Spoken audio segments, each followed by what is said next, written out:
8. Marxisme radikalisme masa aksi.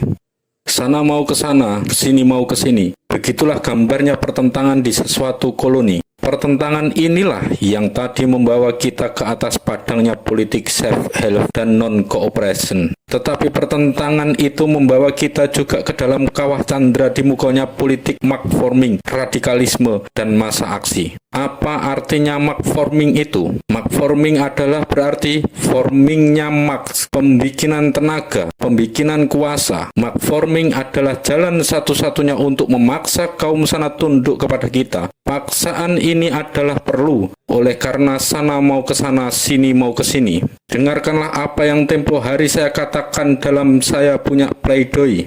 Mark-forming, pembikin kuasa. Oleh karena soal kolonial adalah soal kuasa, soal Marx. Mark-forming, oleh karena seluruh riwayat dunia menunjukkan bahwa perubahan-perubahan besar hanyalah diadakan oleh kaum yang menang. Kalau pertimbangan akan untung rugi menyeluruhnya, atau kalau sesuatu Marx menuntutkannya, tak pernahlah sesuatu kelas suka melepaskan hak-haknya dengan relanya kemauan sendiri. Nooit heaven class, willing van haar bevoorrechte, positif afstand gedaan. Begitulah Karl Marx berkata, selama rakyat Indonesia belum mengadakan suatu Marx yang maha sentosa, selama rakyat itu masih saja tercerai-berai dengan tiada kerukunan satu sama lain, selama rakyat itu belum bisa mendorongkan semua kemampuannya, selama rakyat itu masih belum bisa mendorongkan semua kemauannya dengan sesuatu kekuasaan yang teratur dan tersusun, selama itu maka kaum imperialisme yang mencari untung sendiri itu akan tetaplah memandang kepadanya sebagai seekor kambing yang menurut dan akan terus mengabaikan segala tuntutan-tuntutannya. Sebab tiap-tiap tuntutan rakyat Indonesia adalah merugikan kepada imperialisme. Tiap-tiap tuntutan rakyat Indonesia tidaklah akan diturutinya kalau kaum imperialisme tidak terpaksa menurutinya. Tiap-tiap kemenangan rakyat Indonesia adalah buahnya desakan yang rakyat itu jalankan. Tiap-tiap kemenangan rakyat Indonesia itu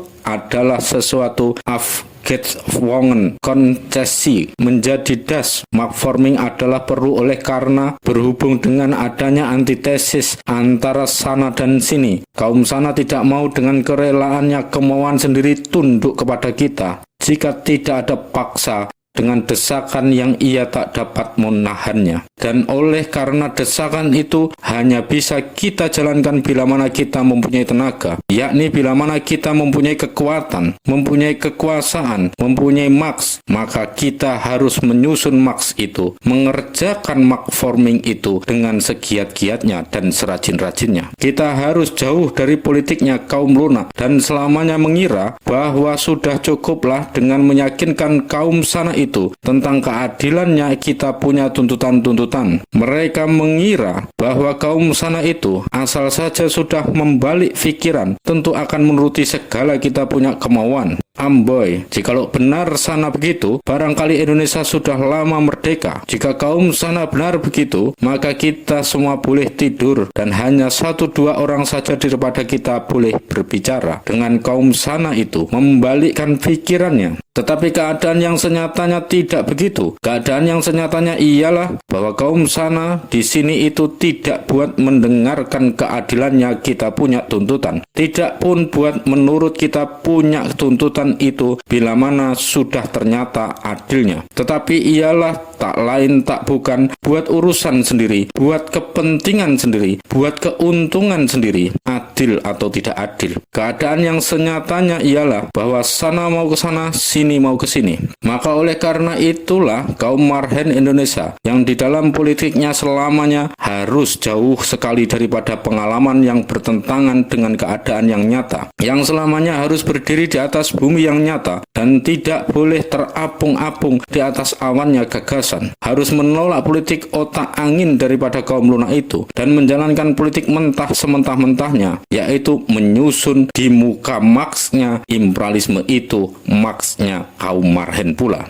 Memang yang sebenar-benarnya disebut politik itu bukanlah kepandaian putar lidah, bukan kepandaian menggerutu dengan hati dendam terhadap pada kaum di sana, bukan kepandaian tawar-menawar, tetapi politik buat kaum marhen hanyalah menyusun makforming dan mengusahakan makforming itu. Makforming yang terpikul oleh asas yang radikal. Jawaharlal Nehru, itu pemimpin rakyat India, pernah berkata, dan jikalau kita bergerak, maka haruslah selamanya kita ingat bahwa cita-cita kita dapat terkabul selama kita belum mempunyai kekuasaan yang perlu untuk mendesakkan terkabulnya cita-cita itu. Sebab kita berhadapan-hadapan dengan musuh yang tak sudi menuruti tuntutan-tuntutan kita. Walaupun sekecil-kecilnya, tiap-tiap kemenangan kita, dari yang besar-besar sampai kecil-kecil, adalah hasilnya desakan dengan kita punya tenaga. Oleh karena itu, teori dan prinsip saja buat saya belum cukup. Tiap-tiap orang bisa menutup dirinya di dalam kamar dan menggerutu. Ini tidak menurut teori. Itu tidak menurut prinsip. Saya tidak banyak menghargakan orang yang demikian. Tetapi yang paling sukar ialah di muka musuh yang kuat dan membabi buta itu menyusun suatu maks yang terpikul oleh prinsip,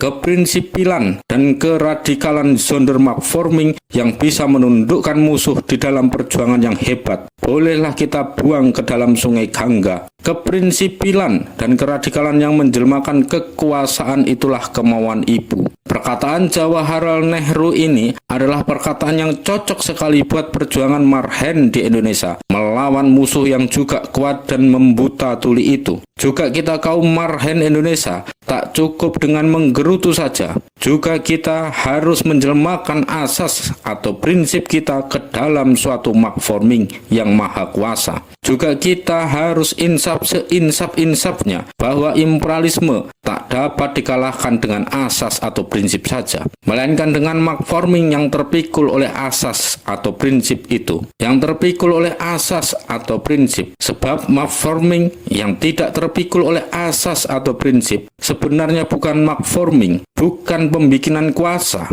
Makforming yang zonder asas atau prinsip, yaitu makforming yang oportunis atau tawar-menawar, yang sikapnya sebentar begini, sebentar begitu, menurut anginnya kaum sana, yang tidak perempuan, tidak laki-laki. Makforming yang demikian itu bukan suatu maks yang mau menundukkan kaum sana, tetapi suatu bola yang dipermainkan oleh kaum sana belaka. Tetapi makforming kita haruslah makforming yang terpikul oleh suatu asas antitesa antara sana dan sini, asas kemerdekaan nasional, asas kemarhenan, asas bukan tawar-menawar, tapi mau menggugurkan setesel imperialisme kapitalisme sama sekali. Asas mau mendirikan suatu masyarakat baru di atas runtuhan-runtuhan kapitalisme imperialisme itu, yang terpikul oleh kesamarasa samarataan. Asas inilah yang boleh dicakup dengan satu perkataan saja, yaitu perkataan radikalisme. Radikalisme terambil dari perkataan radik yang berarti akar. Radikalisme haruslah asas makforming marhen. Berjuang tidak setengah-setengahan, tawar-menawar, tetapi terjun sampai ke akar-akarnya, kesengitan antitesa. Tidak setengah-setengahan hanya mencari untung ini hari saja, tapi mau menjebol stelsel kapitalisme imperialisme sampai ke akar-akarnya. Tidak setengah-setengahan mau mengadakan perubahan-perubahan yang kecil-kecil saja, tapi mau mendirikan masyarakat baru sama sekali di atas akar-akar yang baru. Berjuang habis-habisan tenaga membongkar pergaulan hidup sekarang ini sampai ke akar-akarnya untuk mendirikan pergaulan hidup baru di atas akar-akar yang baru. Radikalisme ini harus menjadi nyawanya makforming marhen. Marhen harus menolak dengan kejijikan segala sikap setengah-setengahan yang tidak berjuang, tetapi hanya tawar-menawar. Marhen harus mengusir dari kalangan marhen segala oportunisme, reformisme, dan posibilisme yang selamanya menghitung-hitung untung rugi. Sebagai juru kedai yang takut uangnya hilang sekepeng, marhen harus mengusir jauh-jauh segala politik yang mau menutupi atau menipiskan antitesa antara sana dan sini itu. Marhen malahan harus menajamkan antitesa antara sana dan sini itu. Tidak mau berdamai tawar-menawar dengan kaum sana itu, tetapi berjuang habis-habisan dengan kaum sana, walaupun ke muka pintu gerbangnya neraka pun juga adanya. Marhen harus dengan sekelebatan matanya saja mengerti bahwa perjuangannya yang bermaksud membongkar kapitalisme imperialisme sampai ke akar-akarnya itu tidak akan bisa berhasil dengan politik reformisme yang mau berniaga dengan kaum kapitalisme itu. Yang ismenya mau digugurkan itu. Marhen harus mengambil perkataan Karl Liebknecht bahwa perdamaian antara rakyat jelata dengan kaum atasan adalah berarti mengorbankan rakyat jelata itu, membinasakan rakyat jelata itu. Marhen das untuk mengulangi lagi harus berjuang Sonderdamai sampai ke akar-akarnya, kesengitan antitesa, berjuang Sonderdamai menjebol ke akar-akarnya, stelsel kapitalisme imperialisme. Berjuang Sonderdamai menanamkan akar-akarnya pergaulan hidup yang baru. Berjuang Sonderdamai dengan bersemangat radikalisme dan sepak terjang radikalisme.